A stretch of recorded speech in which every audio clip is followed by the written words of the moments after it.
Jam I lumtur që edhe si qeveri vlen e ka dëshmuar kujdesin ndaj pensionistëve me rritjen e pensioneve për 7.000 denar për vetëm 15 muaj. Diçka që nuk ka ndodhur kur më parë.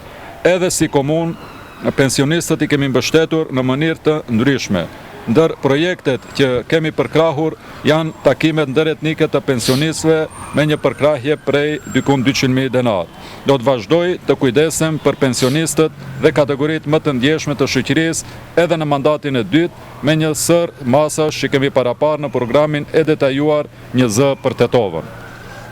Do të ndërtojmë një shtëpi për të moshuarit, parashikojmë shërbime që u mundsojnë të moshuarve jetesë aktive përmes shërbimit ndihmë dhe kujdestari në shtëpi, hapjes së qendrës ditore për plagje aktive, si dhe parashikojmë ndihmë financiare për kategoritë e rrezikuara sociale, po ashtu edhe asistent personal për personat me invaliditet.